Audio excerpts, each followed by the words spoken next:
Okay, looks like we're live. Are we live now? Ready to go? Ready to go. Okay, thank you. Hello, everyone, and welcome to part one of our Planning and Strategic Initiatives Committee meeting. So due to COVID-19 and recommendations by Waterloo Region Public Health to exercise physical distancing, City Hall remains closed to the public. Members of the public are invited to participate in our meetings electronically by accessing the meeting live stream video at our website, kitchener.ca/watchnow. And while in-person delegation requests are not feasible at this time, members of the public are invited to submit written comments prior to meetings or register online at kitchener.ca/delegations in advance of the meeting to participate electronically. Questions or written comments can be sent to our clerk, sarah.goldrup@kitchener.ca. That's Sarah with an H, .goldrup@kitchener.ca. All right, so today we will be discussing two items before a brief recess and when we'll reconvene at 7 o'clock. So the first item today is about district energy and looking at a phase 2 study. And we're going to start with a presentation by Mr. Tim Donagany on this matter. Are you ready? Thanks. All right. So, Madam Chair, members of council, thanks for the opportunity to present this work to you today. What we're talking about is district energy in Kitchener, centered around the Innovation District in the north and west parts of downtown. Next slide, please. So how do we get here? So in 2008, council, the region of municipalities approved the community energy investment strategy.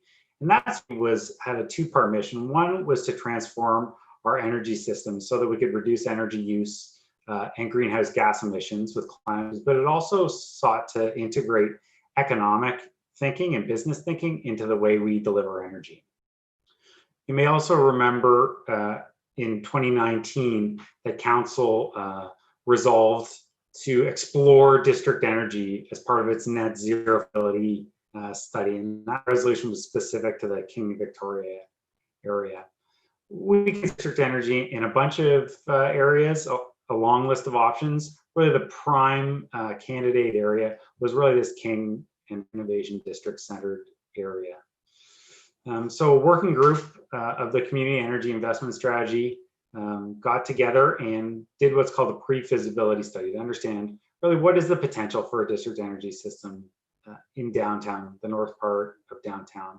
They were checking with you, council, and the next steps after tonight, if it's your will, is to start thinking about it and to take this idea for next slide, please. So what is district energy system? At its core, it's very simple, really old and proven technology. And all it does is take hot and cold energy that's generated at a central energy plant and distributes it to hot or cold water to different buildings, be they residential, industrial, commercial. This is in contrast to a system where heating and cooling needs are generated on site. In and of itself, it's not a green solution, but it really does enable pathways to renewable that aren't available to building level systems. So if you look at this graphic here, there's a bunch of different energy sources that can be used in a district energy system that really can't be used in an individual system. So think about, burning garbage, biomass, solar, recovering heat from the sewers or other kinds of waste from industry, capturing the cold and distributing it to customers. So greenhouse gas emissions and a pathway to 100% renewable are key benefits of a district energy system. They can melt all snow and ice, so you could keep the salt off the roads, and that helps with environmental. But really the opportunity here that's exciting here and is really well aligned with the objectives of the community energy system is some of those economic and fiscal benefits. So we know that $2 billion a year leave our in terms of energy dollars. This type of system really helps capture and keep a lot more of those energy dollars local. There's also opportunity to attract employment We also know that energy systems can be really interesting to targeted energy solutions. So think about healthcare and their heat needs, or technology firms where they could reject heat from their server farms, and that heat could be used to warm other buildings in the wintertime. There's also an opportunity for less cost front for developers, so they don't have to build a large plant. They don't have boilers and chillers on their site.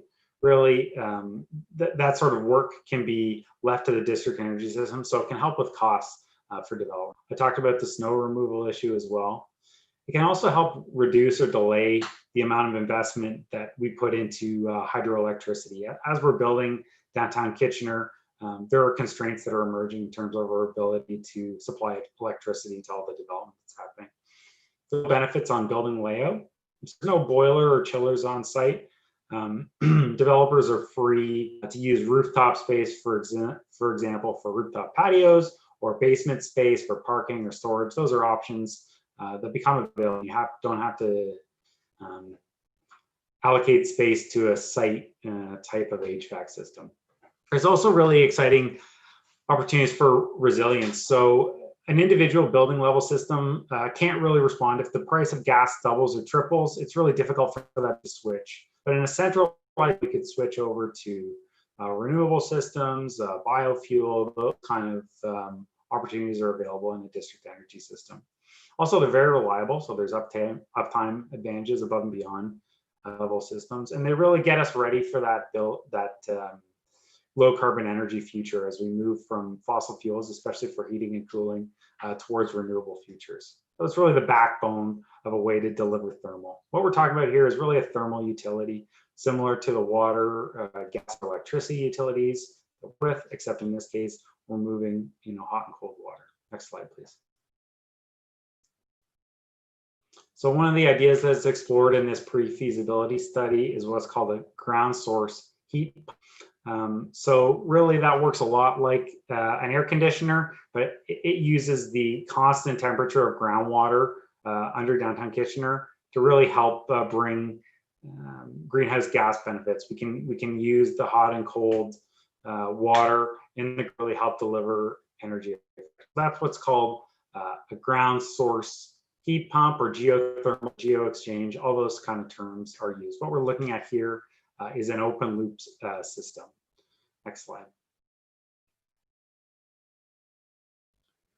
So in our study, we looked at this area centered at King of Victoria. We looked at a lot of potential customers in gray, but really focused in on our consultant FEB focused in on key sites. There's 6 of them there, recognized. Please. It also did 6 different kinds of energy centers.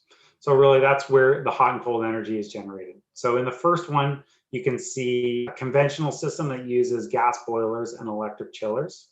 CHP is a term called combined heat and power, and those are systems that capture some of the heat when electricity is generated and puts that to use in building heating rather than rejecting it to the atmosphere.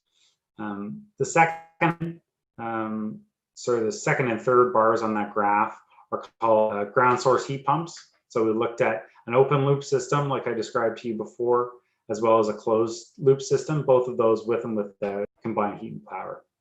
So when we look at this, we're seeing a couple of different key pieces of evaluation. So the red bars show you the capital cost. What does it cost to build this thing in terms of the energy center and all the pipes that are required to move this around? So those are the red bars. They vary from about 37 to 53 million. The orange bars show greenhouse gas reductions versus business as usual. So those vary from actually negative reductions, so an increase in greenhouse emissions, up to a 53% reduction in terms of the open loop ground source heat pump system. That 53% reduction represents about 5,000 tons of GHG a year. And we also looked at what's the financial return on these different systems. So R means internal rate of return, just a measure of after we put in this, say, $1 million in, what do we get out over time in terms of revenues back from customers? So we can see that it's positive in all cases. So this is a climate and an economic development activity that we're seeing has a positive rate of return from purely financial perspective. There are obviously additional benefits above and beyond that.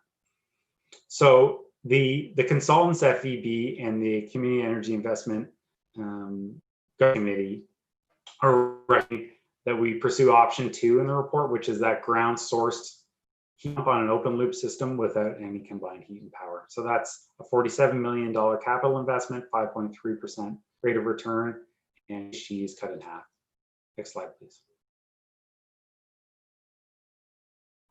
So these are the evaluation criteria that we see from the community energy investment strategy. It's a little surprised that the community energy investment strategy rank really well when we look at the energy system. It was identified as one of the top 3 priorities for implementation or exploration and further study. So it scores really well on a lot of these different objectives that were identified in the community energy investment strategy. Next slide. So what are we looking at here? The recommended option, like I said, costs about $47 million. It's phased in over time. Investment in pipes and heat generation and cooling equipment will come on slowly to meet customer demand. It's important to note that it'll be built out in phases to meet that demand. So it's not all $47 million capital cost. Next slide, please. So overall, the high-level conclusions of the study by FEB is that a conservative estimate of the about 450,000 or so square meters of new ground floor area that's coming to this area make district energy feasible. Seeing the city and Kitchener Utilities are emerging as a good leadership candidate for a couple of reasons to lead this study. So we see a lot of success in public systems around the world. We also know that Kitchener Utilities is in the gas business, and there's some uncertainty around the future of that gas business as the world moves to low carbon and sustainable futures. So this kind of approach would have an opportunity to diversify their portfolio. Kitchener Utilities is a trusted and long-lived institution, and a lot of the risk in this kind of system is really about understanding and securing developer commitments. So Kitchener Utilities is those stakeholders trust and expect to be around for a long time. Obviously, these economic development and environmental benefits I outlined here are well aligned with the city's mandate and vision. Kitchener Utilities' business strategy is old and needs refinement. They're starting work to undertake a new 10-year business strategy. You'll expect to see more of that in the early next year. So we have this kind of project to do fairly well with their new direction. So it's no surprise that development is happening rapidly downtown, especially in the north part of downtown. That means that this kind of action is really timely. So fundamentally, the question sought to answer, is it too late to build district energy, given the amount of development that's already come in the pipe? And the answer to that is no, there's still opportunity, but the faster we can move, the better on this. So FEB and the Community Energy Governance Committee and staff that this sort of system warrants further study, but obviously there are several more prior to anybody making a decision to invest this kind of money in capital. Next slide, please. So what do those next steps look like? So today we're talking about direction to go forward and continue to looking at this. We're thinking about a phase 2 study that builds on some of the details from the phase 1 pre-feasibility study and seeking direction to apply for a grant for the Federation of Canadian Municipalities to offset hopefully 50% of the project cost. We're thinking Kitchener Utilities is making sense as a provisional leader, but the governance of any district energy system study through through that phase 2 study. So we hope to have that work ready to you to look at in June of 2021 or so, and that would be the time when council would make a decision: do they want to go forward with this or not, or do they think it's better left to somebody else? Looking at securing customer commitments in July to September, and detailed design takes about a year starting next fall. Construction and implementation starting in Q3 of 2022. Next slide. So I talked about a phase 2 business plan. What does a phase 2 business plan look like?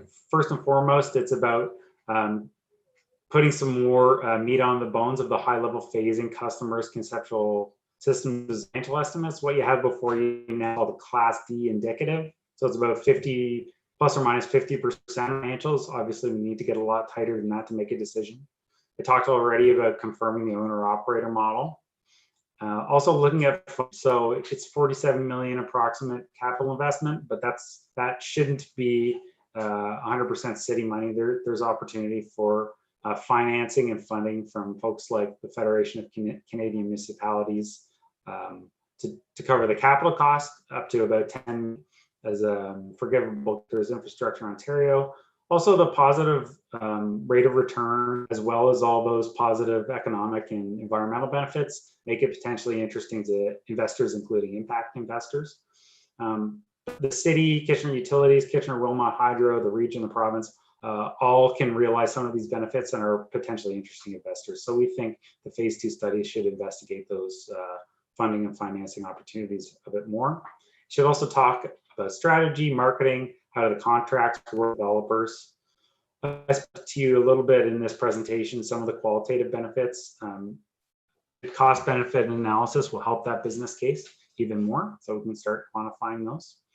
Also, it's important to provide a clear understanding of what we're bringing to building owners and developers in terms of what is it, how much does it cost, and when is it coming. That's going to be required in order for them to sign on the dotted line if that's appropriate. So we studied ground source heat pump at a preliminary level in phase 1, but we need to further determine, what's hydrogeologic and environmental impacts of doing this kind of open loop system. Also talking about what's the integration with policy and maybe how can planning policy be used to leverage our investment to sort of dovetail the business offering with our regulatory role. Investing with stakeholders, including developers, is important. We need to analyze the risks. The system is risky.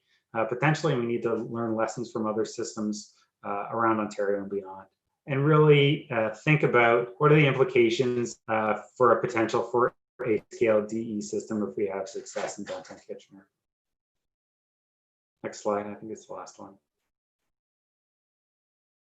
So that concludes my presentation. Okay, thank you very much. We have a number of questions for you, starting with Councillor Ioannidis. Thanks, Chair Marsh. Thanks, Tim, for your presentation. I have a few questions. I guess one of the questions is this some of the work that was being done by Mr. Sloan? Are you following up through this? Are you the next one that's going or doing that work? That Mr. Sloan was working? Through you, Madam Chair, Sloan was on the Community Energy Investment Strategy Governance Committee. Justin's since taken on that role. I've been the planning lead on this part of the project from the beginning. So yes, I haven't had to pick up much from his departure. I've been integrated really since I came on in the city about months ago. Okay, that's great. And I guess my second question too is, and I saw part of it in your slide, and sorry, you came in and out for me. I don't, I see that you're looking at other partners. So you saw Kitchener Utilities and KW Hydro and stuff. So is that something we're looking at as partners, or as in, you said investors? Is that what you said? I don't know. You kept coming in and out on me. Through you, Madam Chair, I apologize.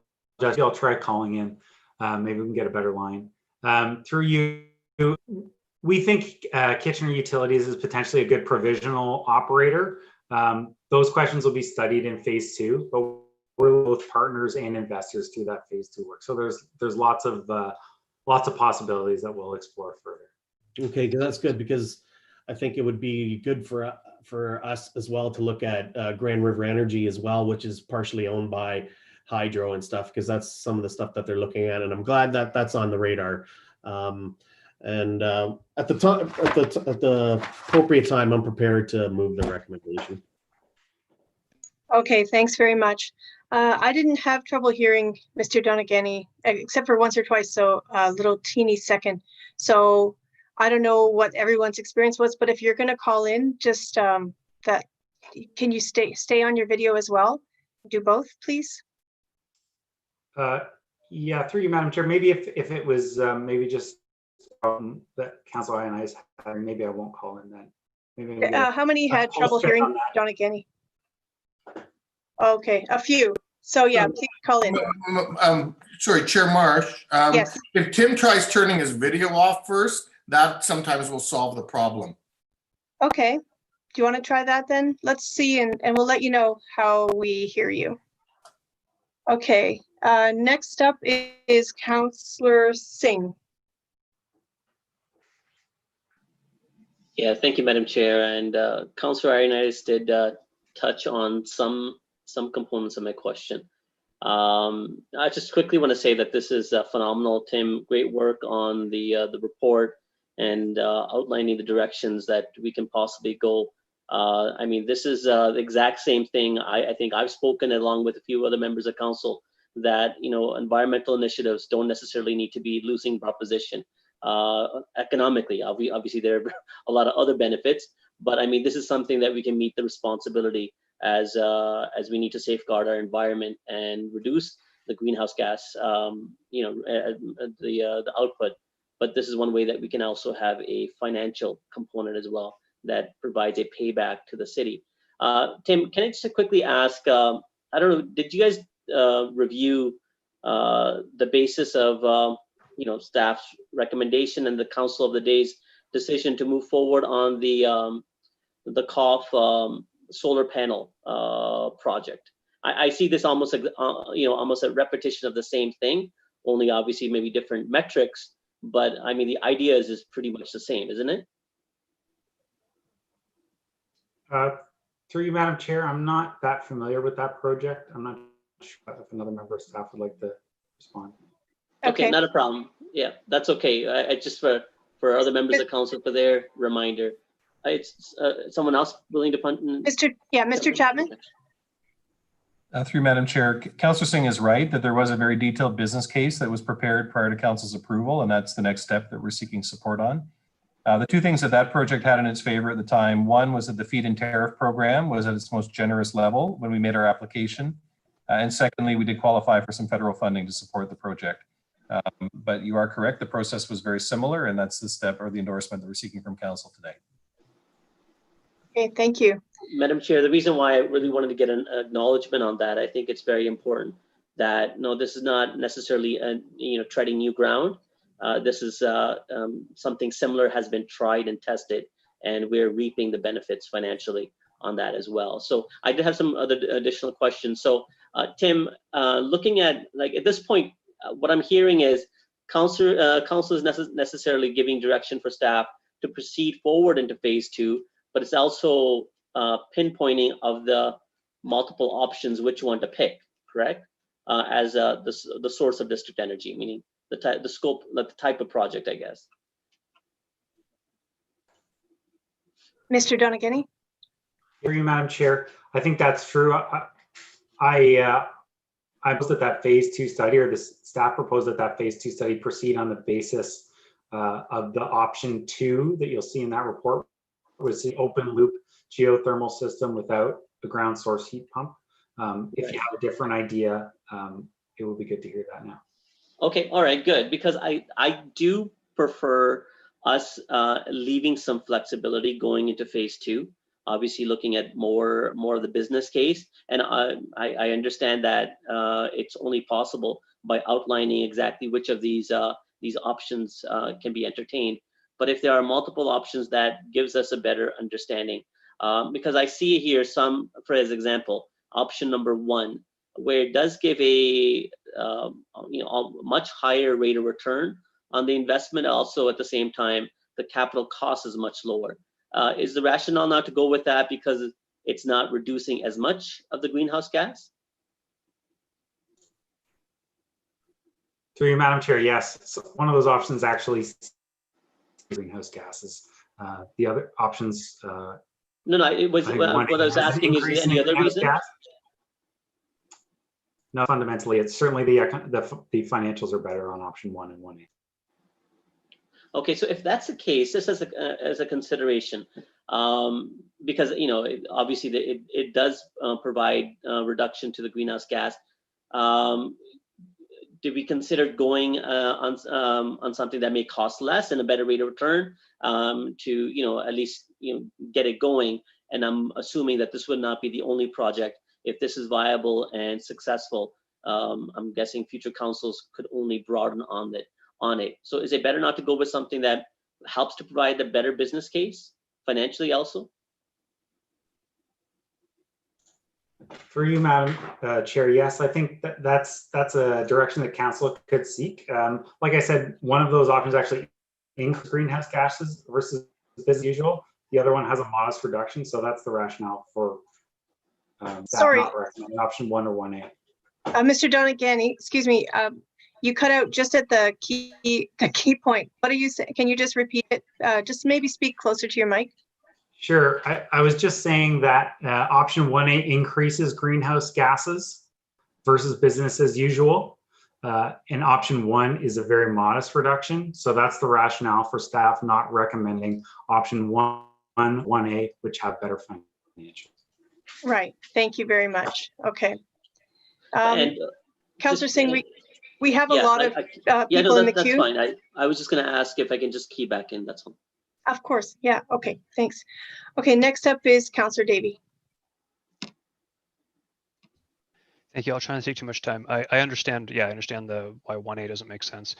But just looking at number 1, I don't know, something that I hope the staff has looked at is what the differential is in the rate of return and whether we could apply that rate of return back to further greenhouse reduction in other areas. So I would hope that staff would look at that calculation.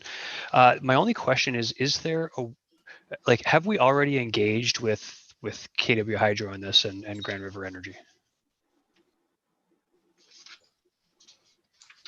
Through you, Madam Chair, KW Hydro is part of the CEIS and has been plugged into the project in its development. Our discussions with Grand River Energy SAR have indicated at a high level that this project is probably a little bit for them. I'm paraphrasing a little bit, but that's been the flavor of the conversations. In terms of the cost, like it makes a whole bunch of financial sense, even if we go with the lower rate of return options. I guess my question would be: is there any way that we can expedite the business case process to get closer to the actual construction of this? Like, what's holding it up? For you, Madam Chair, we've proposed proceeding on phase 2 to apply funds for FCM. The turnaround time to get a date back or a yes or a no back from them is approximately 3 months. So that's one way we could expedite it, I suppose, is by going it alone rather than seeking 50% funding. Okay, I'll have to think on that. Thank you.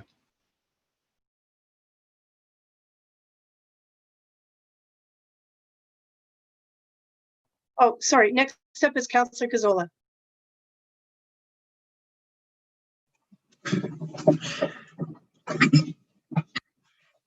What is the leading force here on this project? Is it the reduction of greenhouse gases? Is that the main factor that we're dealing with?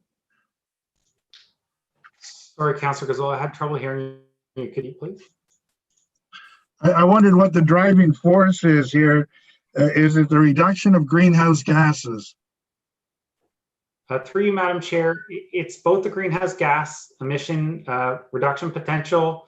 It's the economic development and resiliency benefits that I talked to you about as well, about keeping those energy dollars local, keeping the lights on, energy switching, pathway to a renewable, adaptability to price swings, a future for Kitchener utility that's outside the gas business. So it's multi-thrust. I would say anyone. Okay. That's good. More That's important good. than any other. Yeah, okay. You mentioned some other municipalities where this has gone forward. in those municipalities, is it the public sector or the private sector that are behind it? Through matter, there's a figure in your report. Shows about a third between public, private, and hybrid models. Do we know if in our community is the private sector looking at this? And if not, why not? Through you, Madam Chair, I'm not aware of a private sector company considering a public that would cross rights of way and connect multiple properties. I understand that there is some consideration of site level district energy systems. I don't.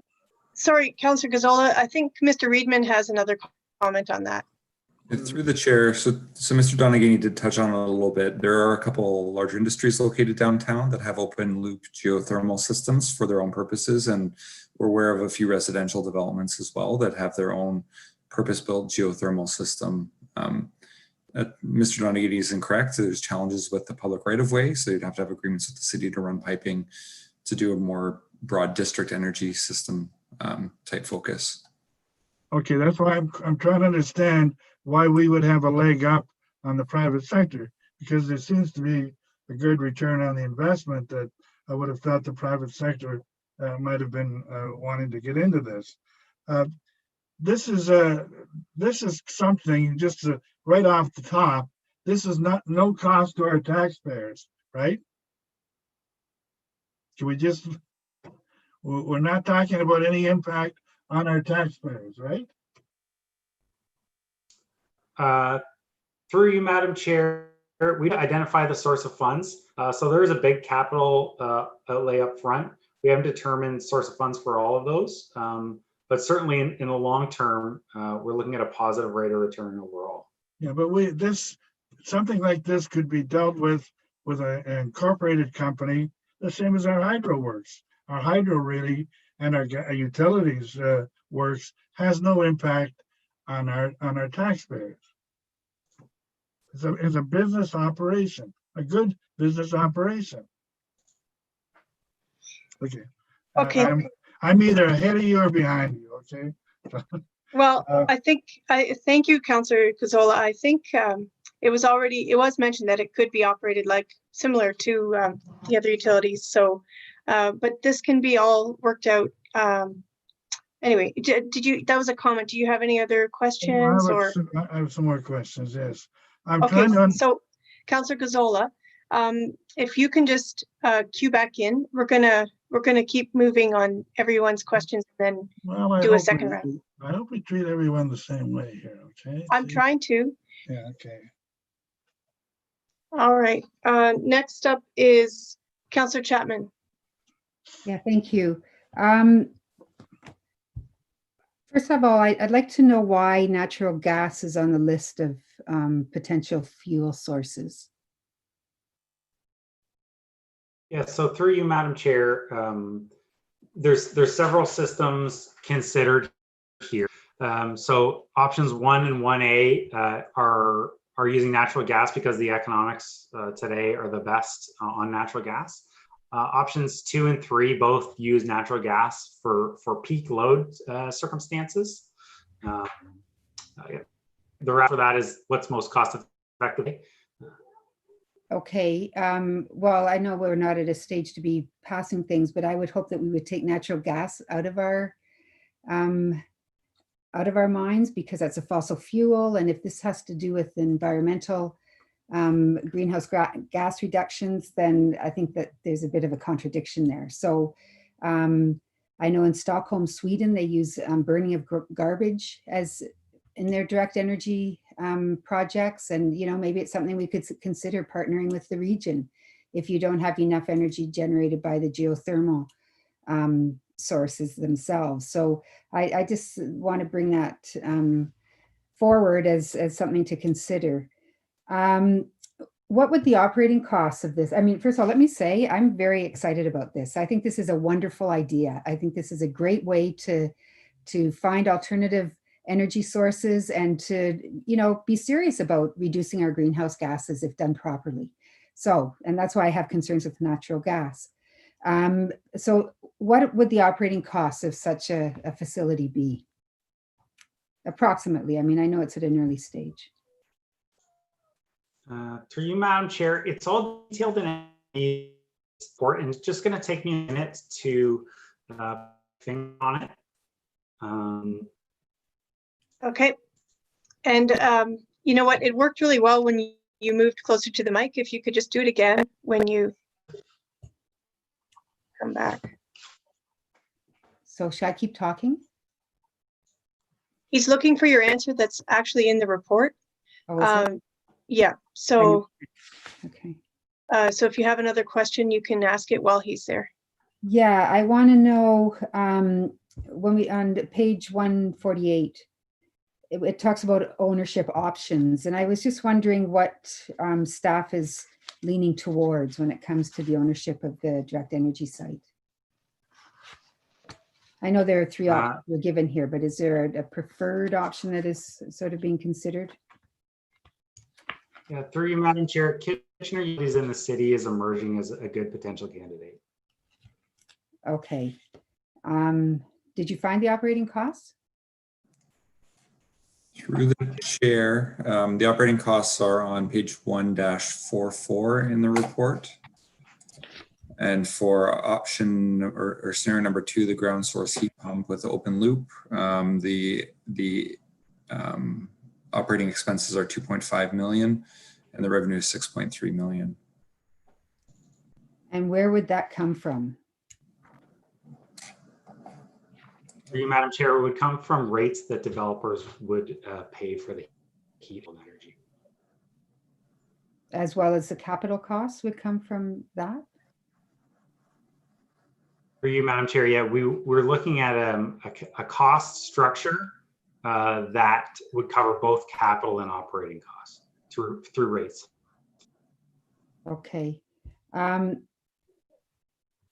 Do you foresee this as a feasible option, energy option in other areas of the city? Because this is a very confined area, right? Through you, Madam Chair, yes, I think there are some opportunities for going bigger on district energy in the future. This project has been positioned as a pilot. Okay, great.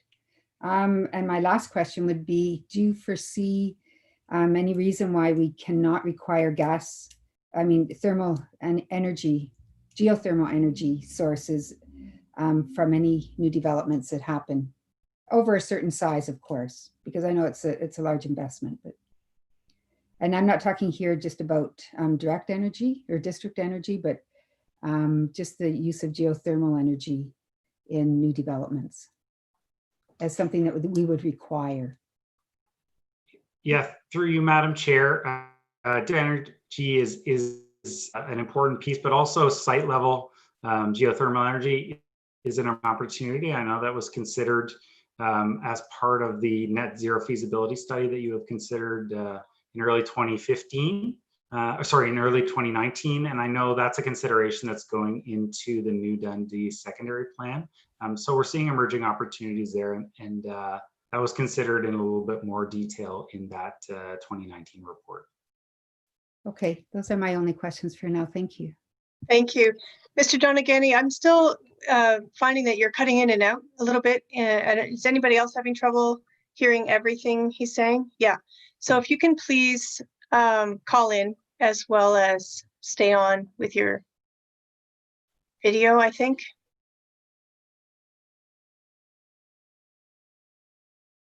Or just call in, whatever works best. Thank you. Sorry for that hiccup. So next up we have Mr. Mayor. Thanks a lot, Councillor Marsh, and thanks, Mr. Donegani, for a really exciting report. This is something that's been of interest to me for some time, and have seen this implemented in jurisdictions and in municipalities around Europe and certainly in Canada. And probably the most significant one closest to us is probably in Markham, as you've noted. I guess a couple questions.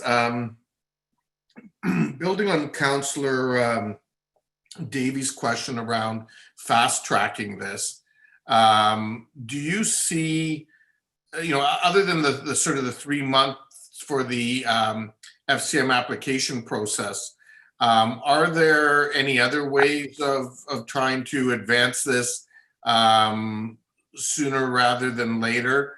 And I only say this because I anticipate that some of the other federal programs that might either be coming directly through the federal government or potentially through FCM may in fact help fund some of these kinds of projects in the future.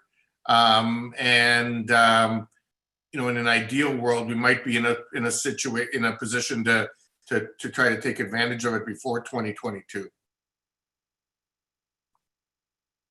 Through you, Madam Chair, can you hear me? Yep. So the schedule that I've shown to you is the one that was recommended by our consultants, SEB. I don't really feel qualified to recommend compressing any of those. I think it's pretty aggressive. We've trimmed the fat best we could, but certainly we'll take away that idea to see if we can accelerate things best we can. Yeah, maybe that's a question you can explore with them and bring it back to us. The other question I had, I think builds in a way on Councillor Chapman's question around new developments. In particular, I think of, it's really in the Southwest where we have, the most greenfield land that's still available. And, do we see this potentially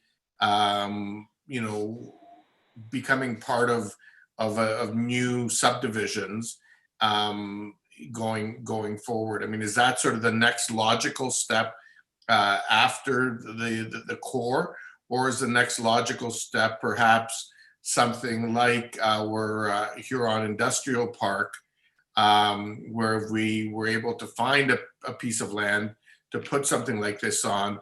As many of these properties sort of probably hit their life cycle on their HVAC systems and so on over the next, decade, that we may be able to sort of get the next biggest bang for our buck going forward.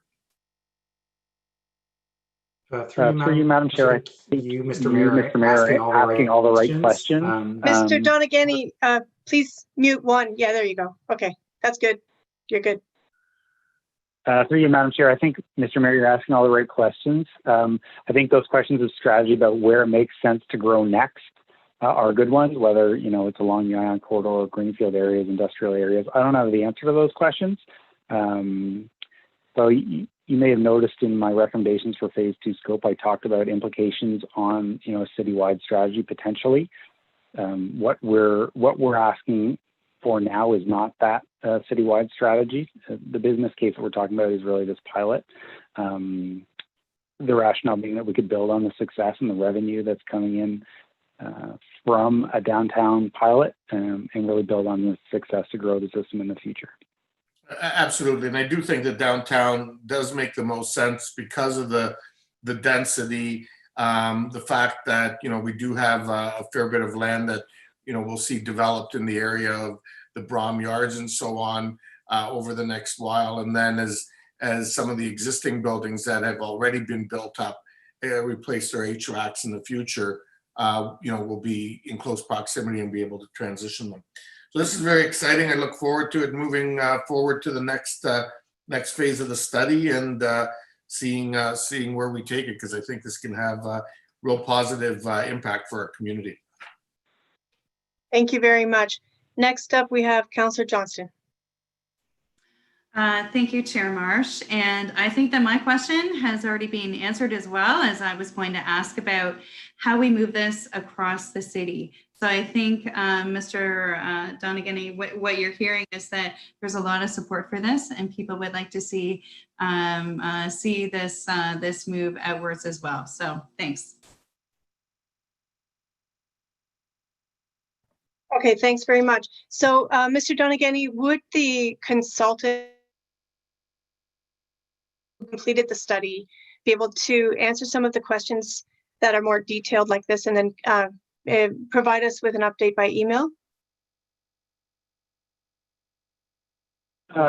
Through you, Madam Chair, our contract with them is closed, but I suspect the answer is yes. It might help if you could just help summarize what those questions are.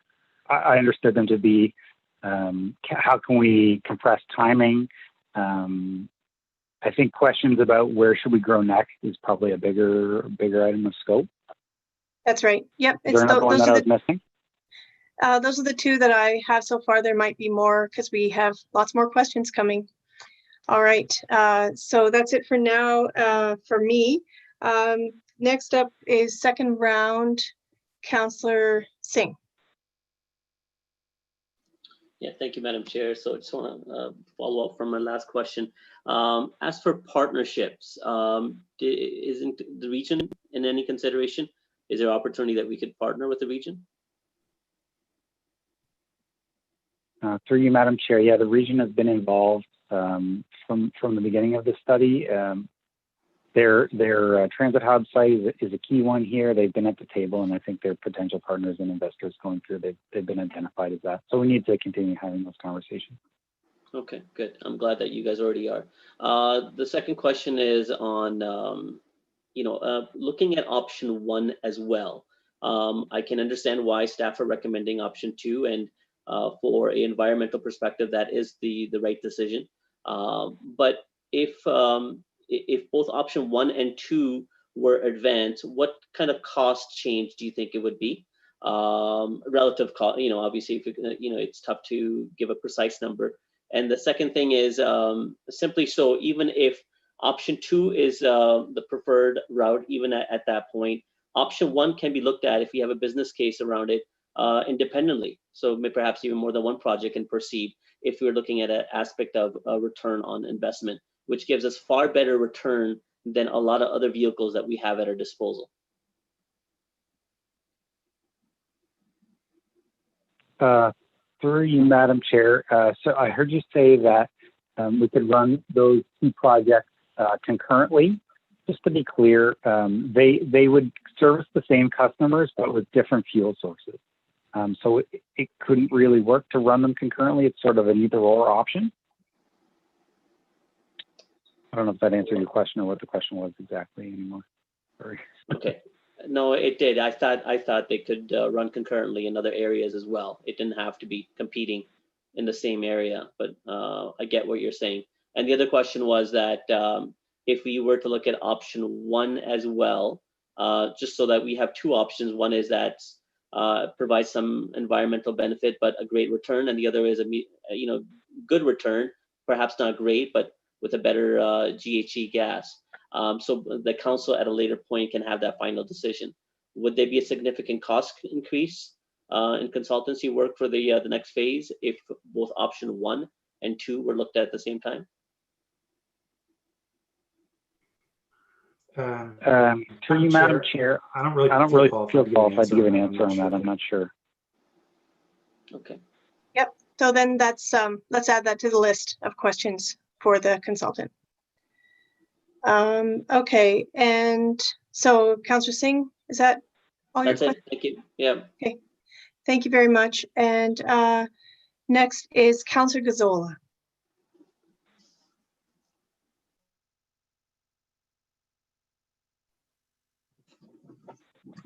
Yeah, I'd like to find out a little bit about what we're getting by going through FCM. What are we asking for from them now?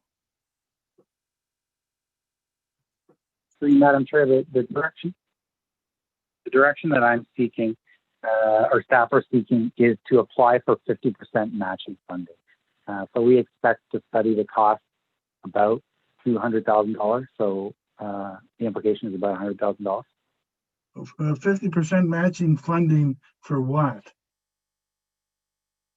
For the phase 2 study or the business case development. Okay, this is just for the study. Does FCM make any money available when we get in, if we go down the road, we need $47 million or some portion of that to get into the business. Does any of that funding come from FCM? Through you, Madam Chair, FCM has a loan program. So this type of project would likely be eligible for a $10 million, approximately $10 million maximum loan. 15% of that loan is forgivable. And currently, what's the interest rate on that loan, on those types of loans? I'm not sure. Okay, that's fine. It's my understanding that once the forgiveness is taken into account, it's a negative interest rate. Yeah, I don't know okay. exactly what the number is though. Yeah, so I just want to fully understand. So we're asking now, are you telling me that phase 2 to study it, to come up with a business case is going to cost us $200,000? Through you, Madam Chair, yes, that's correct. And we're asking, and we're applying to FCM for 100,000. Correct. Okay, where will the other 100,000 come from? Can it come from Kitchener Utilities? Madam Chair, the financial implications are in the bottom of the staff report. So there's 50,000 allocated in the planning studies, DC funded planning studies account. We're proposing that the other another 40 come from the demand side management capital budget of Kitchener Utilities. There is some opportunity for in-kind contributions to make up the rest of our match. So that's the sort of finance cobbling together that we're proposing. I'm sorry, where is that located in your report? And the financial implications section of the staff covering report. Okay. Can you tell me who is on this group, CEIS? Who's in that group? Who belongs to that? Who's involved? Through Madam Chair. Madam Chair, just Mr. Rubin, can you answer that question because you sit on the committee? Through the chair, it includes reps from all of the local municipalities, the region of Waterloo, and utility companies.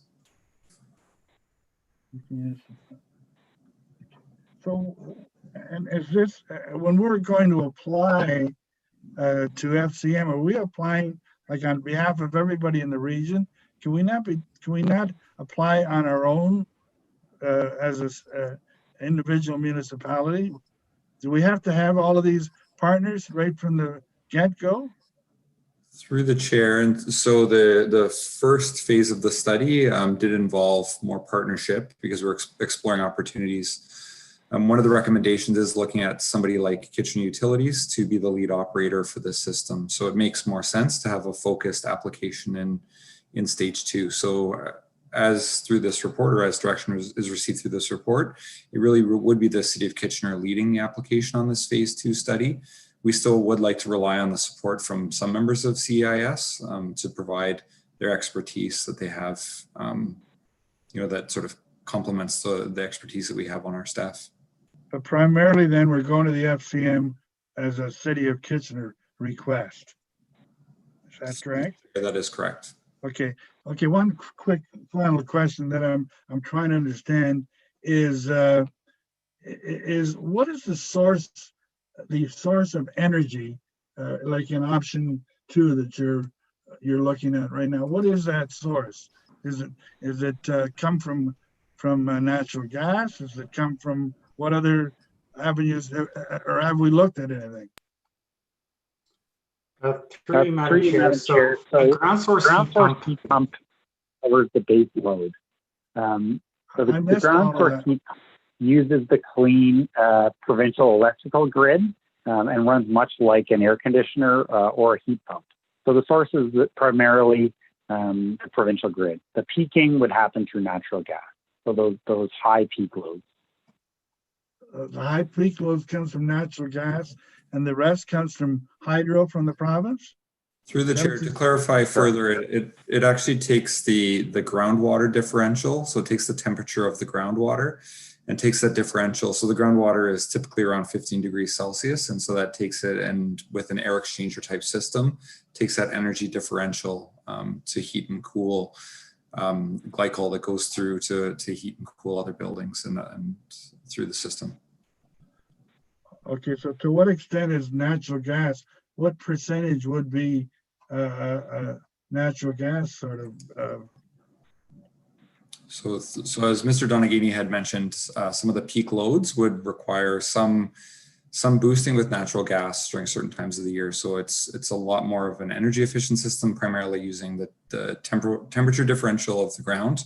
But during peak times, there may be a need to boost that temperature differential with natural gas. Okay, thank you. All right, thanks very much. So folks, we've been at this particular topic for an hour, and we've got delegations waiting for our next topic. And I just want to remind everybody that it's really important that we keep things moving along. So if you have comments, and then please be brief. Councillor Chapman, is it comments or questions? It's a request, I guess. Okay, go ahead. Yeah, I would just like to ask staff to come back at the council meeting with alternatives to natural gas for those peak times. And cost Well, it up here, the you know, what that would imply. Thank you. Does staff have any comment about that? Through the chair, that's something we can look at exploring through the phase two study to see what mechanisms there are to boost the temperature differential that wouldn't require fossil fuels. So that would become a part of the phase 2 study rather than something to provide to us next week, right? Through the chair, correct. Okay, that sounds. Does that suggest that option 2 includes natural gas, or I mean, what does that do? Because that's what we're approving here, right? That option 2 be option 2, not something else. Through the chair. So we're still really early in sort of this exploration process. And so that's part of this next feasibility study work to really land on what the ultimate technology is, who the potential customers are, and what that model would look like. And so there is still much more work to do. What we found through the phase 1 study is that district energy is viable in the downtown, including a system that looks at open loop ground source heat as the primary fuel source. And so there is still more work to do. Really, this was a check-in to make sure council wants us to keep going down this path to explore further. Okay, thank you. Thank you. Councillor Davey for comment, and then we'll go to a vote. Yes, sir. I'll be brief, and I know I had other questions, but I'll wait till next week. I just wanted to be clear on this, that the 5.3% rate of return, this isn't something the private sector is ever going to pick up. That's not, given the huge capital investment, this is something government has to push. And I am really interested to see between now and when we deal with this at council, if there are other avenues where we can expedite this, because even at 5.3%, we can, even if we don't get any grants, we know that we can borrow from the region at less than 1.6%, which gives us, a 3.5% surplus. Meanwhile, we're reducing our greenhouse gases. So this is something that I think all of council wants to see expedited as quickly as possible. If that means bringing in other partners, so be it. But I think that's the sentiment that I'm getting from the balance. Thank you. Thank you. We have additional comments, I think. Councillor Ioannidis. Thank you, Chair Marsh. And yeah, I totally echo Councillor Davies' comments. But more importantly, I really, really appreciate that we are going this avenue. And I think this is one step for us as a municipality. Look at going from this energy district to building a net zero community in addition to this district energy. So I think it's something that we need to look quickly at. And I'm glad we are discussing this today. Thank you. I see lots of nodding heads. Great. Councillor Gazzola, comment? Yes, a quick comment. I'm totally supportive of where we're going. I think it's the right direction to be moving in. I would quite frankly like to, I think we can manage this on our own. I think Kitchener Utilities could do it on their own without opening up the whole thing. But regardless, and I'm that rate of return, 5% is a pretty good rate of return. but we can even manage with less than that. The main factor here, from what I'm seeing, is a tremendous decrease in greenhouse gases, and that's what we should be driving at. The rate of return, what are we going to use that to further invest and reduce our greenhouse gases? Who knows? But so it's a good it is a good deal. It's something that we should look at. I have other ideas for financing. An idea that I will bring forward as to consider for financing, but we're moving in the right direction. Right now, we need to have someone do a further study to prepare a good business case, but I'm totally supportive. Wonderful. Thank you. Okay, so it's been moved by Councillor Ioannidis. All in favor? Okay, and that carries unanimously. Thank you very much. Next, we have Mr. Donegan. Is back with us with our inclusionary zoning for affordable housing. We're going to hear a presentation on the matter first, and then we will have 3 delegations, and we'll have members of council hold their questions of staff until all the delegates have presented. All right, Mr. Donegan. Thanks, Madam Chair. So what is inclusionary zoning? It's a new tool, a relatively new tool under the Planning Act that would require, as part of any market rate housing development, to include some affordable units.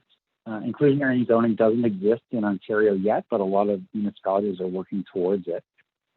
In areas where it does work, typically in American jurisdictions, inclusionary zoning typically addresses the needs of folks with moderate income. So folks that make too much to qualify for community housing, but don't make enough to afford market rent. So some key changes to the planning legislation mean that inclusionary zoning can happen only near major transit station areas. So that's within about 500 to 800 meters of ION stations, both existing and proposed. There's also limitations in the legislation that says inclusionary zoning can only apply to developments of 10 or more units. Next slide, please.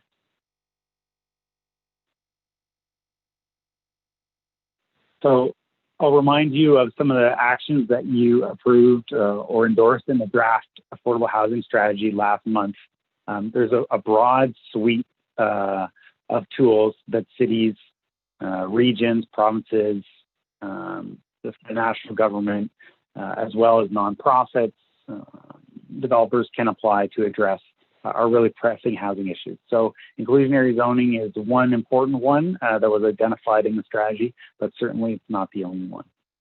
Next slide.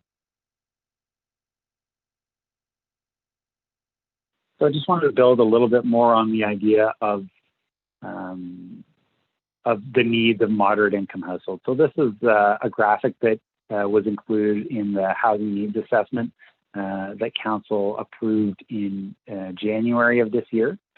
So the green bar shows households that are spending more than 50% or 30% of their income on housing. So we see that exists sort of in the lowest incomes, 30% of our households, up to $52,000 a year. But we also see unmet needs well up the income continuum, including households that are making up to $100,000 a year. So it's not just a low income issue. As we look at some of the wages that are associated with those moderate income households, we see it's a broad range of our society, people that are productive members of society, key workers. It's not just low income households. Next slide.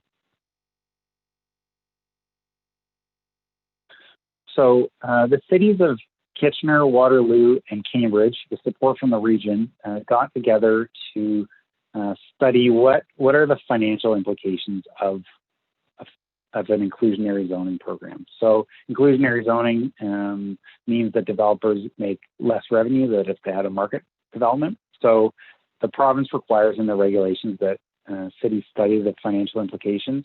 That's a provincial requirement, but we also think it's a good idea. So together we've moved forward in this study of financial implications with 5 principles. So one is partnering with the development community. The idea here is that that it needs to work for them. They need to be able to develop in a way that makes sense. And it sort of harkens back to our development services division vision, which is a city for everyone. And there's some key ideas there in the mission about working together, growing thoughtfully, and building community. So those are some of the ideas there in partnering with the development community.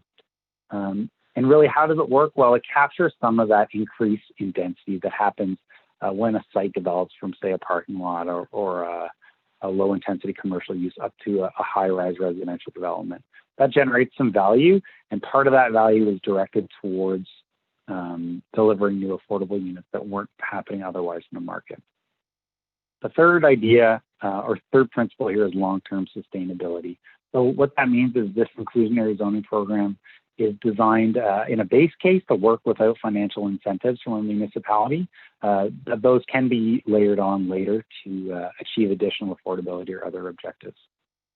The fourth principle is moderate affordability. So I talked about that already, about sort of those middle income housing needs. And the fifth one is minimizing land market disruption. So there is potential when you're applying a new policy that limits the amount of revenue that developers can receive on a project, but that can really upset development economics. It's really important that staff think it's really important that any policy not slam the brakes on the development that we've seen so successfully around our major transit station areas in recent years, but really build on that success and deliver additional affordability objectives. Next slide, please. So we hired a consultant to study the financial implications, and the methodology or theory behind studying those implications is something called residual land value. So the way residual land value works, it says that so a project has a certain revenue, and that can be from rents or condo sales. It has costs, hard costs like concrete and labor, soft costs like development charges, and it also has developer profit. Once you take all the revenues and subtract costs and profits, what's left over is called residual land value. And what residual land value represents is the maximum that a developer can afford to or should be willing to pay the existing landowner in order to do a project and still make it viable. So as we can see, inclusionary zoning, there's two key insights from that residual land value model. One is that inclusionary zoning can't be supported by increasing the price of the market units. Developers are already charging the most the market will bear, with or without an inclusionary zoning policy. If the market could bear a higher price, they would charge it to maximize profit. The other key point here is that it doesn't compress developer profit. So without the opportunity for profit, there isn't incentive for a developer to get into a project. So the only place that's left when you do that calculus is the land value. So that means an inclusionary zoning policy will compress land value. So if we look at that bar chart on the right, there's three bars. The one on the left is the value based on the existing use. So let's say, for example, it's a low density commercial use that has a stream of rent. What is that worth if you spread those rents out over time? The bar in the middle shows what does the project look like if you are to do a residential high-rise project without inclusionary zoning. In this case, you can see that the value of the residential project without inclusionary zoning is more than the existing use, so it could displace that existing use. The developer could buy it from the current owner, and both would be better off. You can see that under inclusionary zoning in the rightmost bar chart, it puts downward pressure on that land value. The key point is whether or not that residual land value after you layer on the policy is more or less than the value based on the existing use. If it pushes the land value below the existing use, that project is considered not viable in this analysis. Next slide. So we tested a bunch of scenarios. The consultant at NBLC tested a bunch of scenarios. The first one we looked at is, well, what's the financial viability of doing a residential project now before we layer on inclusionary zoning. So after you get all the revenues, subtract costs and profits, is it enough to displace the existing land value? So here you can see viable projects from points north and west, from Kitchener up to Conestoga, and challenged markets from Borden Station down to downtown Cambridge. And this more or less reflects what we see in the marketplace. We see a lot of high-rise activity downtown and north, and less so as we move south and east. Next slide. So in this slide, we're looking at all the different scenarios that were tested by the consultant. So as you go around the loop here, we tested 10 major transit station areas and modeled prototypical development concepts in those, most of them mid and high, or all of them mid or high rise.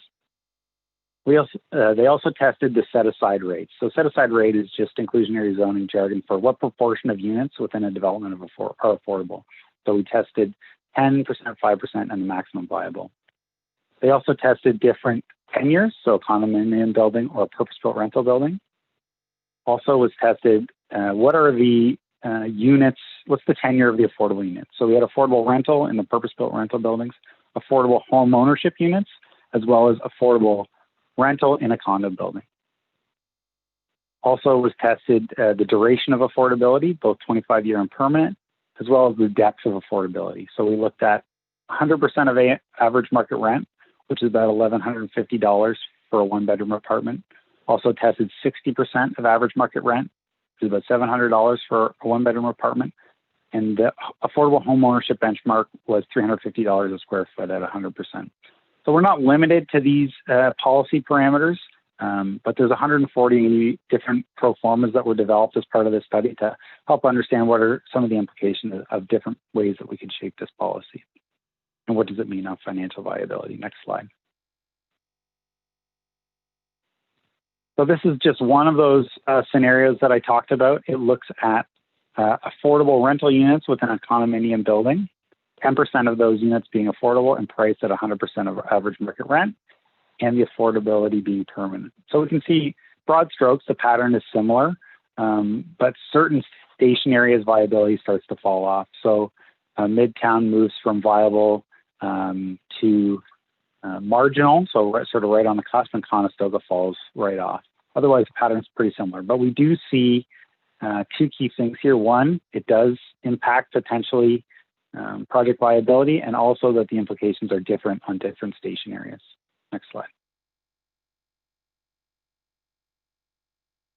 So what are the study highlights? At a high level, it's showing that a modest but meaningful number of units are possible, affordable units are possible from inclusionary zoning. It's just one tool in the affordable housing tool chest, not the only one. We also see that not all major transit station areas are created equal. That means that a uniform policy that treats Fairway the same as downtown is probably not a good idea. They have very different land economics. The next suggestion is that we set up a framework now, even for those weaker submarkets, so that when conditions improve, market conditions improve, we can ramp up and achieve affordability over time. The fourth one is that incentives could be used to top up affordability or bring affordable units into weaker submarkets. Like I said, the base case doesn't include any financial incentives, but those could be layered on. Next, ramp up slowly and minimize land market disruption. So it's important when developers and landowners are making their decisions, they're forward-looking, they need to know that this policy is coming and that it's coming gradually so that we don't slam the brakes on development. Next, we should link implementation of inclusionary zoning to planning within our major transit station areas so we can offset some of the downside economic pressures with increases in density, and sometimes that has significant value. And we could look at other issues like what are the parking requirements. The recommendation of the consultant and of the study team between the three cities in the region is that regional coordination is important. We don't want one of us to go it alone. It's important that we take a coordinated effort on this to minimize any competitive disadvantage. And lastly, frequent monitoring and adjustment is important. We need to know how this policy is working, how the markets are evolving, and how those policy parameters should change over time to make sure we're not stalling development, but we're not leaving too many affordable units on the table. Next slide. So we've engaged, this is pretty technical work to date. We've engaged with key stakeholders, both in the development community as well as affordability advocates. Here are some of the highlights of the things that we've heard so far. We've heard that maybe land prices won't go down in the real world, concerned that possibly the price of market units will go up to make up the difference. We've heard difference of opinion about whether or not we should go deep with affordability versus moderate affordability. And folks on the affordability advocacy side of things have a difference of opinions. The developers are more interested in moderate affordability for marketing reasons typically. We've heard it's important from the developers that we ramp up slowly so as to not disrupt the land market. We've also heard that inclusionary zoning is not the only tool and that we need to look outside major transit station areas into other neighborhoods. We heard that mixed income integrated buildings is important for a lot of people, and we've heard some support from the development community on mixing market and non-market units, especially if we're targeting that moderate level of affordability. We've asked folks have asked us to consider different unit size requirements, conditional sort of thing. Also, questions have arisen about who are going to own, operate, and manage these units in the long term, and those are good questions. We've also heard the suggestion that we should only apply inclusionary zoning at the time of applications to increase height and density. So that concludes my presentation. Thank you. Okay, thank you very much. Oh, no, it doesn't. I apologize. There's one more slide. Sorry. I'm not used to not being in control of my own slide deck. Okay. So where are we at in the process? We considered a housing needs assessment back in January. Council approved that. We've done a fiscal financial impact assessment today. We've met with some key stakeholders and we're checking in with you, Council, this week and next. Assuming that we get your nod to go ahead, we next need to work on really dialing in what are some of those key policy parameters in terms of set aside rates, period of affordability, depths of affordability phase in, et cetera. Explore some of those ownership models and go broader on community engagement. So we've been focused on key stakeholders today. I think we need to have a broader community conversation about that. Lastly, on timing, inclusionary zoning cannot be implemented until the regional official plan is updated to draw a line around those major transportation areas and set targets for density. So we can't move ahead until the ROC regional official plan is updated to delineate those major transit station areas. Next, Council will be asked to adopt or endorse a bylaw and official plan amendment. Regional approval would be required, and then it's important to note that inclusionary zoning would only apply to a new application that happened after Council adopted those policies. So best case scenario, 2021, 2022, that new policy would be in place. So that's where we're at in terms of next steps. Okay. All right. Thank you very much. So we have 3 delegations. The first one is Ms. Alexandra Petrovic from the Social Development Center in Waterloo Region.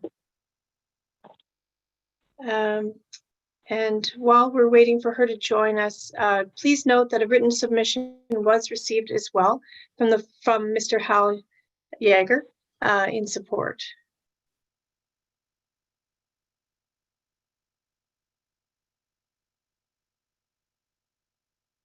Hello, Ms. Petrovic.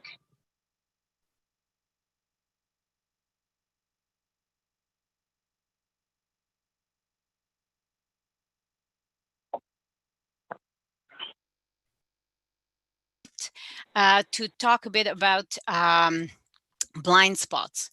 So slide. What I mean by that is being part of the process with the work staff has been doing to engaging stakeholders. There are assumptions built into the report and into the approach that you've heard at the beginning of the presentation. And it is really market language, economics cannot support it currently, and no reduction in profits. So when we look at what was considered as mainstream way of thinking, then we're looking at demographics, income, market prices, viability, value of land. You've heard it all, and you know more about it than I do. But what is missing is something that's left behind in the blind spot, and that is lives of people in our community, neighborhoods, and support for affordable housing strategy and strategic plan of the city of Kitchener in more streamed way. Slide. So first thing I would say that is left, and not only necessarily in this process, in larger processes like monitoring change along transit corridor by in the regional reports, is that there is significant, massive displacement that has been happening since conversations around light rail transit started. And our research initiated in collaboration with University of Waterloo Professor Brian Doucette did build extreme need to collect oral history. So the stories of and experiences of people who are living in the core area are captured and can be used as data in decisions that we're making. So as you can see, through 2019 interviews, we already identified 74 locations where different types of displacement happened in downtown Kitchener. It's really a sad, doomy quote that I chose from the Oral History Project. It's hopelessness. Due to the suffering and trauma, longer term, multiple displacements, activities, culture, and so forth. Slide.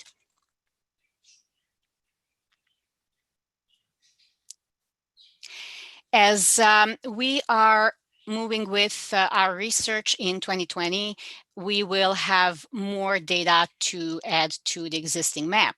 And when you look at where most of the displacement was identified through life histories, we see that what we actually need, at least 10% affordable rental in perpetuity, is really not viable for that area. And the market is such that inclusionary zoning would not actually give us what the community would need, and the people in neighborhoods as well who are seeing the change. Currently, today, we need about 10,000 low to middle income units, and there is mismatch with what was not counted in when plans or monitoring along the corridors were made. Slide. So could it be that we have another blind spot in the way we approach even inclusionary zoning, as rightfully it is just one of the pieces in the toolkit?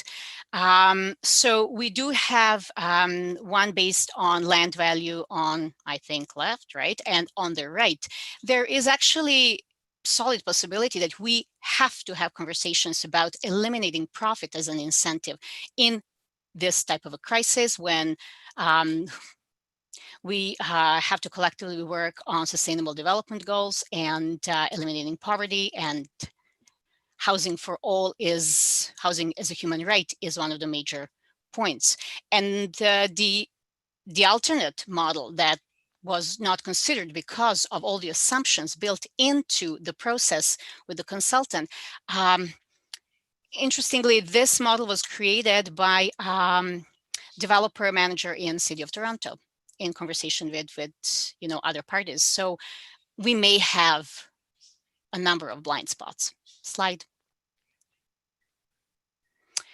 And again, you can see this quote here that really puts perspective of people who are marginalized in our community and who have been displaced. They are able to take a look at the side of how the other side looks at life, right? If I were in developer's place, I would probably not act differently. So in Ask for Courtesy, how do we shift and look more intensively and purposefully into experience of people who live in Kitchener?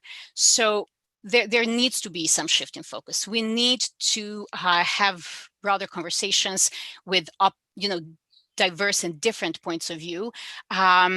Of course, that there are alternatives, and maybe I would finish if asked, do we pursue with the inclusionary zoning? Yes, if we are willing to shift the model, how we look at incentives and profit as an incentive, and how do we mitigate current loss, ongoing loss of affordable units in our community. If not, yes. Ms. Petrovic, sorry, I'm going to just ask you to wrap it up. Yes. This was the last sentence, Oh, Chair Marsh. sorry. Okay. Never mind.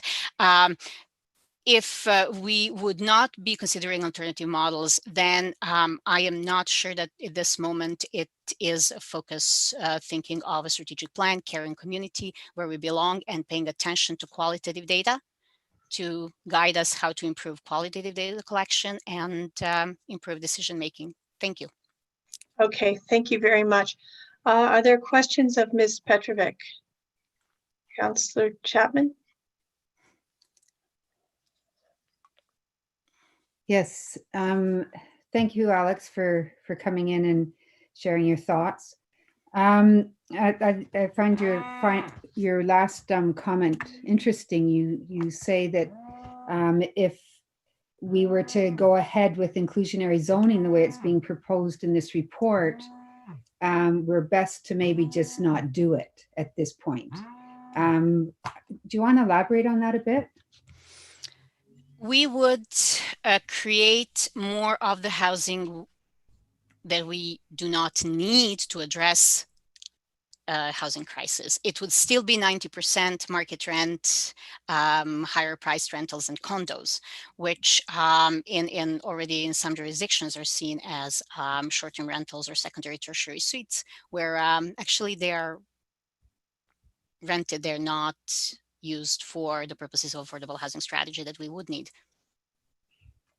Right. So what, if you look at the chart on, well, I don't know if you have the report in front of you, and I don't know if I have the right page, but when you look at the decile divisions, which if you were to suggest, and based on the information that you and Dr. Doucette have looked at and compiled, which decile do you think we should be focusing on? It would be moderate and, as staff said, middle class, middle income for inclusionary zoning, because there are other types of housing that would be more suited for deeply affordable low income to achieve the mix within buildings and neighborhoods. So you would go as high as moderate. You wouldn't stick within the 20th and 30th percent decile. If you're looking at low income, because I don't see that page, sorry, I think there are potentially other far more appropriate types of housing for community housing, even retrofits of low income rentals. There is different options. Okay, I'll oh no, I mean for the industry, I don't think it's an option for. Okay, so I'm talking about the work that you guys have done, right, and where you would put your energy. I'm not talking about the industry right now, because I think your approach is very different to what we're being presented with here. There are models where a mix of different incomes, all from the low to higher incomes, potentially can be worked out in the community. Okay, thank you. Okay, thank you. Next is Councillor Singh. Yeah, thank you, Madam Chair. So just on your last point also, Ms. Petrovic, you said how low income to mid income to higher income can be integrated into one community or one, say, a building as an example. But also an earlier point that you said that we shouldn't approach this as a, how can the plan help to provide affordable housing at the same time being, financially viable. Perhaps financial viability isn't what we should be looking at. Can you elaborate more on that? there are instances where a inclusionary zoning was possible with developers who, I think I'm paraphrasing, is said in the report, are accepting lesser return, which either does not provide the full right to the, what was the word, highest rents or prices possible. They would find ways to accommodate both the need of the community in terms of affordability of housing in the housing crisis and still develop. So I don't think that not touching profits is something as a community that we should be accepting as a given. Same No, thing I would. appreciate that, but are you saying that the effort should be concerted on working with already developers that are in the mid non-to-profit and for-profit kind of blend of a business model, and work with them exclusively through this strategy, rather than forcing it upon everyone and not getting the desired effort? Is that what you're saying? Preferably, yes. I see. Okay. All right. Thank you so much.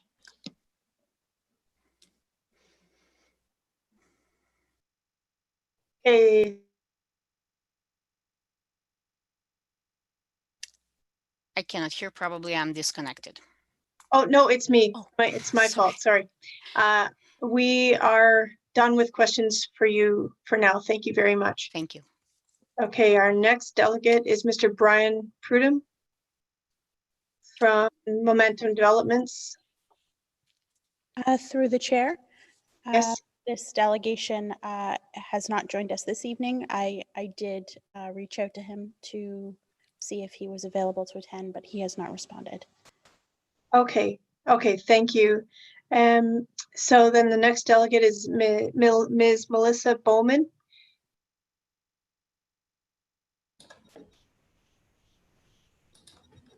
Good afternoon, Council. Today I'm speaking on behalf of Waterloo Region Yes in My Backyard, or WRYMB, a group who seeks to welcome more neighbors to our communities through increased supply of housing with a focus on the more affordable end of the housing spectrum.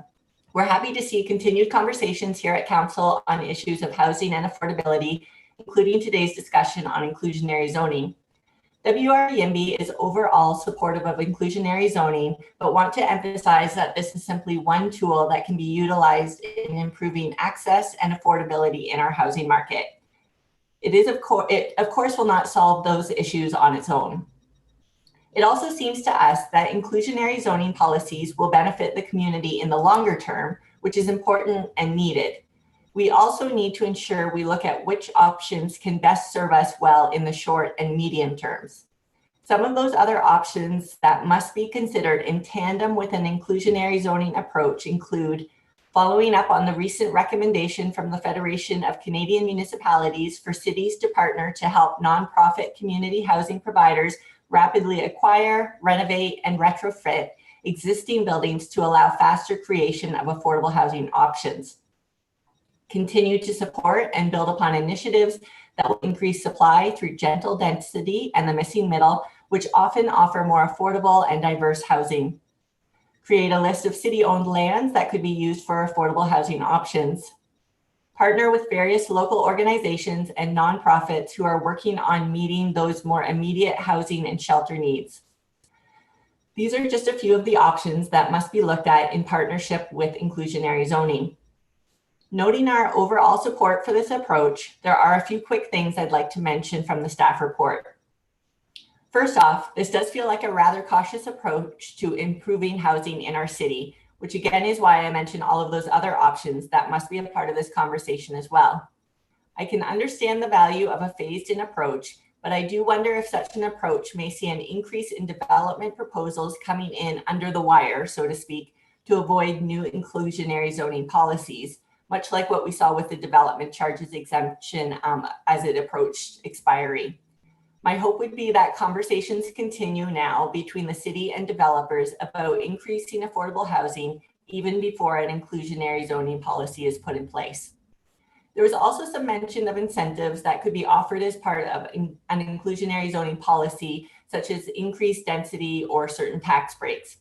To me, the obvious best way forward is to see reduced parking requirements on those builds. I'm not fully certain where things stand with parking minimums throughout the city right now, but we do know that building parking is extremely expensive and increases housing costs significantly. We also see in the report that inclusionary zoning is most likely to happen around mass transit station areas where there's less need to rely on vehicle ownership. As well, car ownership is expensive, so creating communities where one does not need a car also improves overall affordability. And of course, all of this is important as we are in a climate emergency as well. So I'd love to see a reduction or perhaps even elimination of parking minimums used as an incentive for inclusionary zoning builds.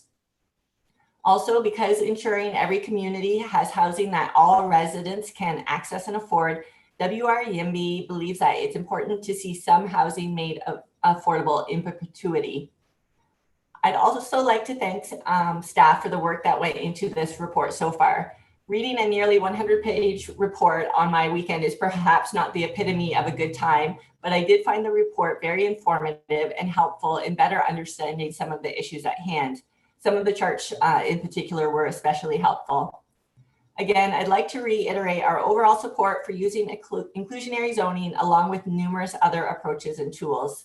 As we move forward, my expectation is that many in the nonprofit sector and also those with lived experiences of poverty, homelessness, or being precariously housed are very involved in this process as well. Thanks. Thank you very much. And thanks for spending your weekend reading this long report. I don't see any questions for you right now. Thank you very much. Thanks. Okay, so if people can please click back in for questions of staff. Councillor Ioannidis. Thank you, Chair Marsh. I just want to have a question for Tim, and the question is, what is the one thing that you think is missing in the inclusionary zoning that it could be better used? If you're understanding what I'm saying, like what other tool in there that could be added to make this more beneficial to the community?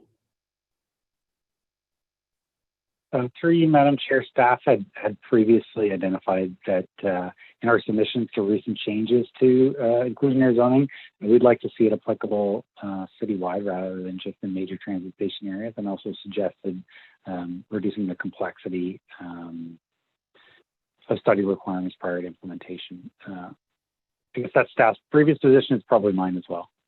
Okay, that's good. So do you think that there is a bit of a lack of with that the missing middle is sort of underrepresented through this inclusionary zoning that's been put forward by the province? Through you, Madam Chair, the way that it's been designed to apply to only major transit station areas, the type of development that we're seeing in those areas is typically high-rise, a little bit of mid-rise. Also, it's been designed to only apply to developments of 10 units or less. So in that way, it doesn't fit with most definitions of missing middle. Okay. Okay, thank you. I just, when time is appropriate, I want to move the recommendation by staff, but in addition, I want to, I send out an email to all of council to a notice of a motion for next week or whatever with with my co-motioner, Councillor Singh, dealing with having inclusionary zoning basically throughout the city and instead of the major transit areas, because to me, there's only maybe 3 or 4 cities that could actually even use this this tool from the province. So I think we need to have a bigger discussion on that, and I think we need to have more lobbying so that we can open it up and have more fulsome discussion and have better options for our city instead of just having it there, because affordable housing is for everywhere and not just the transit zones. Absolutely. All right, thank you. So we'll come back to you for that. Councillor Davey, I believe you were next. Yeah, thank you. I just wanted to follow up on the question from the delegate, Ms. Bowman, on parking minimums.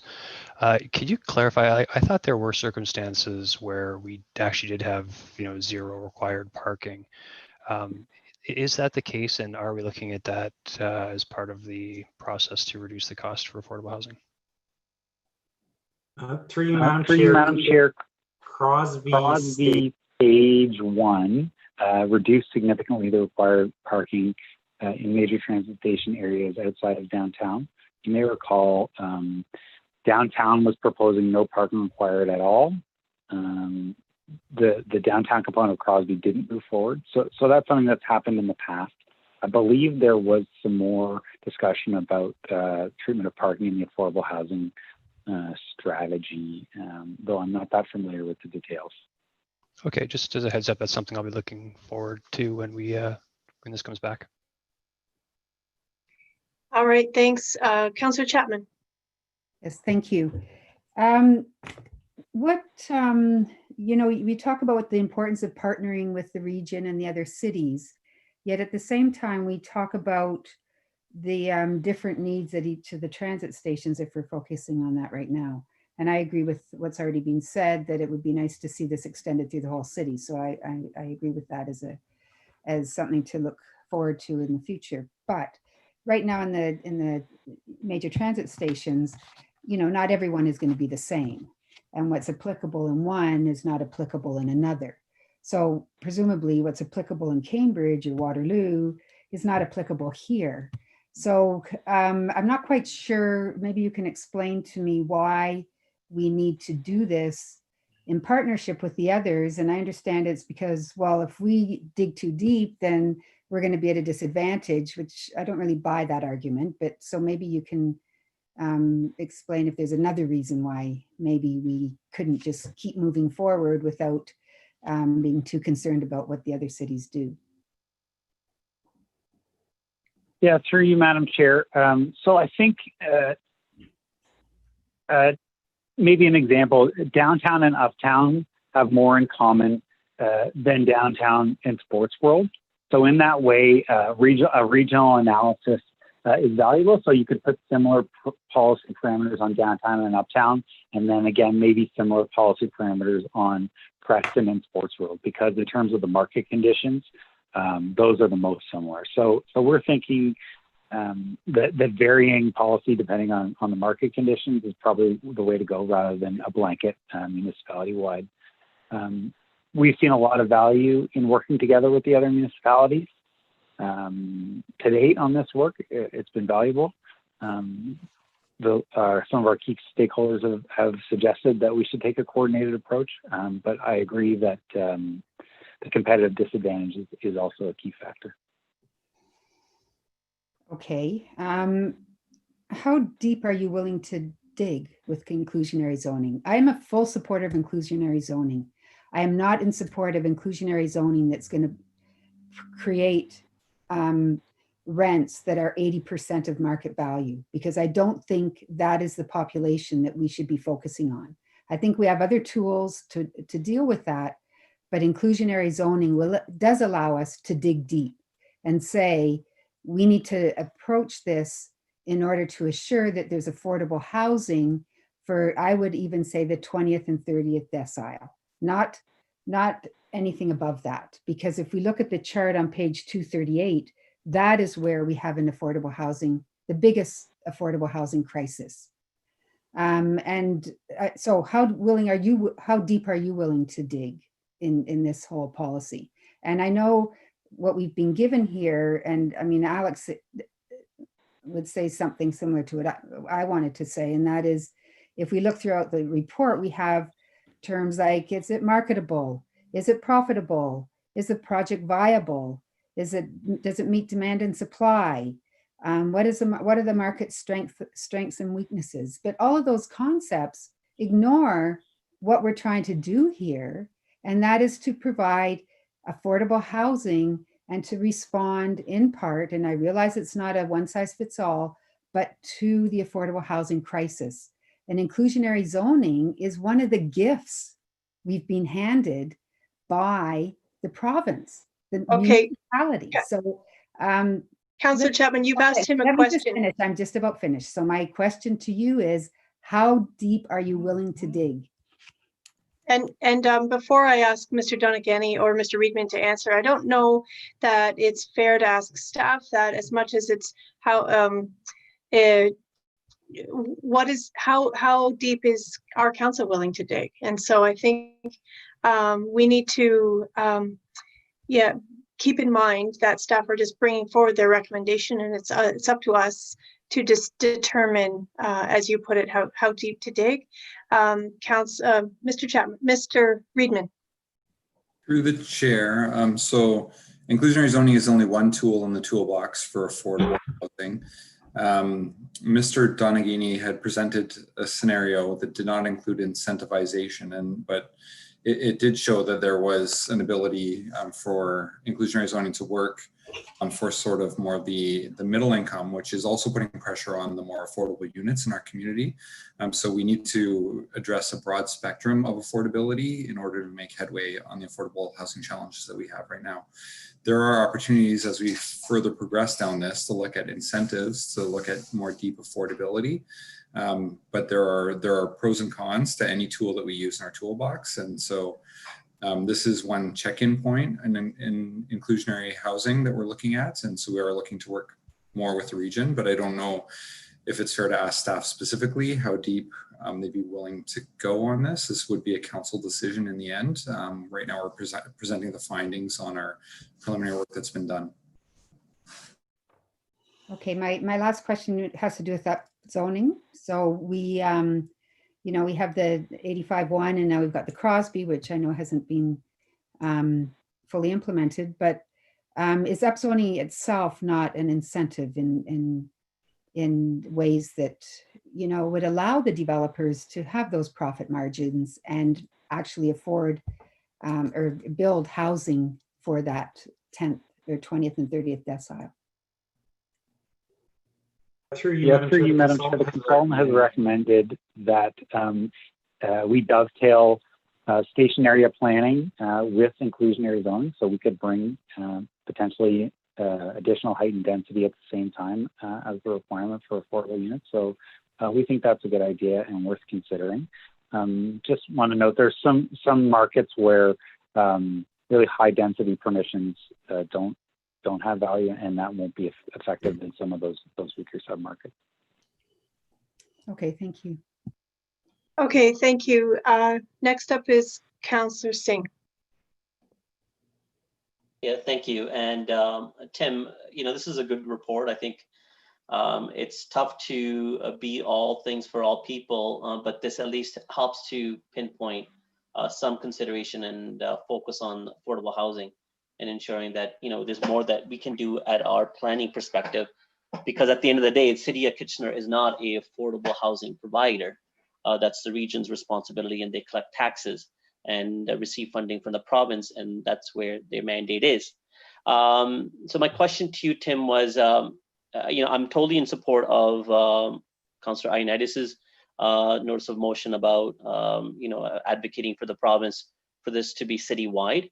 And you agree with that through your comment. Why are we not looking throughout the rapid transit stations? In your own words, it would be great if it was citywide. Why not get a bigger area until we hopefully get approval from the province to look even further out? Through you, Madam Chair, I suggest it's probably a good use of staff resources to work within the legislative framework that we have now. I think the framework that we have would be adaptable to growing if and when that legislation changes. Yeah, but it doesn't prohibit us of doing along all the rapid station areas, is it not? Right now, through the staff report, recommendation is focusing on just some areas of the transit node. Why don't we, implement this throughout? Yeah, through you, Madam Chair, we've analyzed all the major transit station areas around Ion, both existing and proposed. So that's the maximum extent that we're allowed to apply inclusionary zoning today. Yeah, but maybe there's a disconnect in what I'm asking. Right now, the staff recommendation is focused not on the full, the stations along Ion, instead more so in the downtown. Is that not correct?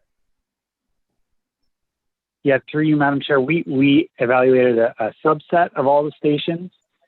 So, for instance, we didn't analyze in this example block line, but these learnings could be applicable to block line. So, cannot the recommendation or direction from council require that we look at all the nodes on the onset rather than focusing on some and then later on broadening at a later point? Rather go for the maximum benefit across the community, at least along the rapid transit nodes. Yeah, through you, Madam Chair. I suspect when council brings forward, when staff bring forward a next step on this, it will consider all major transit station areas within Kitchener around Ion. So that includes both Sports World, Block Line, Fairway, don't make me name them all, but all the way up to Grand River Hospital. So I'm envisioning a work program that considers all those major transit station areas.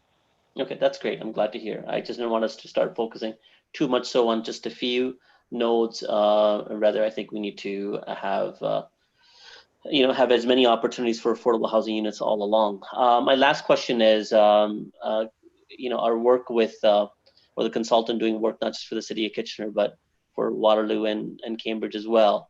And whatever the ultimate recommended policy from staff, will it mirror what the recommendations are for Waterloo Council as well, the very least, so that we can ensure that the requirements are same for both cities, so there's not just an opportunity in one area rather than the other, right?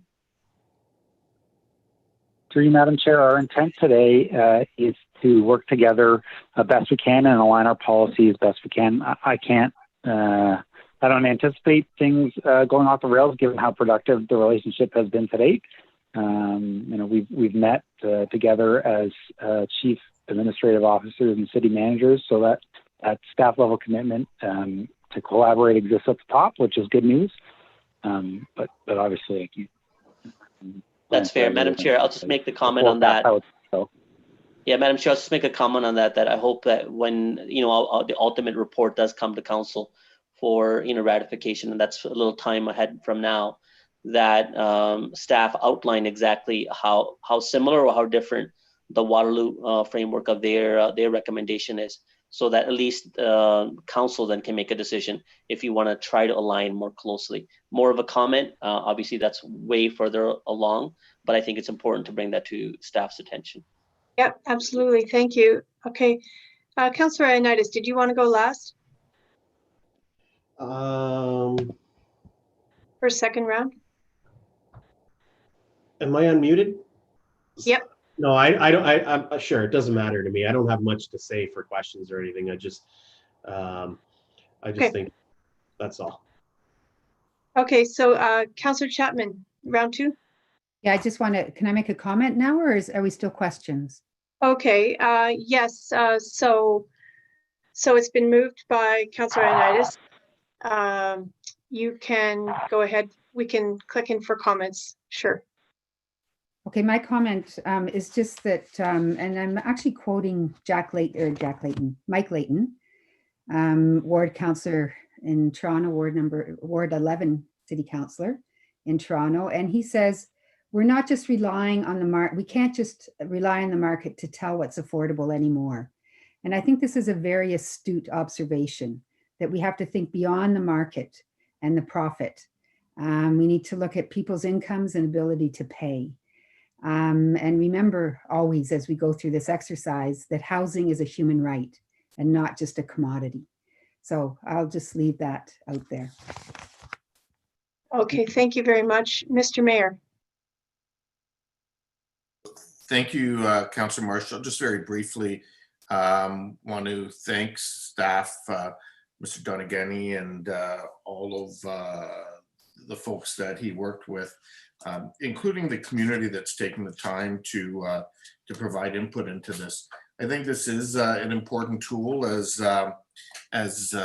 Reedman indicated, but it's one of a number of tools that will allow us to deal with the range of affordability in our community.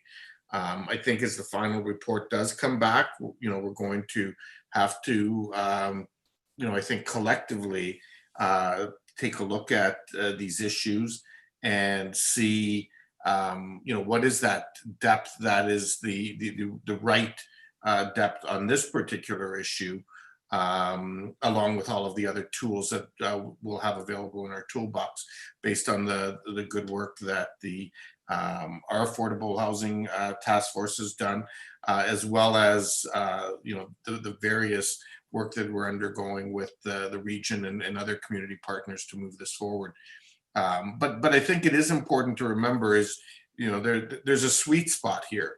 And that sweet spot, as Councillor Chapman indicates, yes, needs to ensure that in our full range of tools, we're meeting the needs of all of our citizens from the perspective of housing being a human right. But looking at each tool and figuring out, okay, what is that sweet spot for each of these tools so we can maximize the appropriate benefit going forward. So I will support the motion that's before us and look forward to the next phase of this work. Thank you very much. And so I'll go to Councillor Ioannidis in a moment. I just want to make a comment of my own. I was so looking forward to hearing about what we might be able to do with inclusionary zoning, and quite frankly, I'm disappointed that the province has put so many restrictions on us in terms of where we can even offer that as a tool. But I also would have liked to see inclusionary zoning be something that that we could really implement, whether it's in not just in major transit station areas, but throughout the city, throughout the region. And I would have really liked to see us dig a little deeper as well and see how we can use this to make housing more affordable in our whole community. That being said, I know that our whole council is completely dedicated to our affordable housing strategy, to using this as only one of many tools, and to finding ways that we can maximize all of the tools to make sure that they work for us. And the community is waiting. They are all waiting for us to make a move, and we are hoping that all of the different levels of government that we are working alongside can come alongside with us. So let's keep moving forward. Councillor Ioannidis. Yeah, I won't say much too, and I agree. I was just as disappointed as you to see that it was just through major transit hubs, and to me that only services like 4 or 5 municipalities in Ontario, and it doesn't suit the greater need of the entire province. So, and including our own, even though we do have the major transit, and I think it's just to be more holistic and more wholesome for our community, and not just limited to certain areas. It needs to be wide open. So I look forward to that discussion next week or the following week when that comes forward.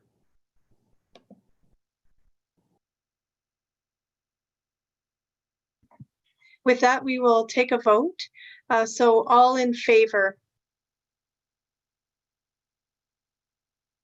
All opposed? Any opposed?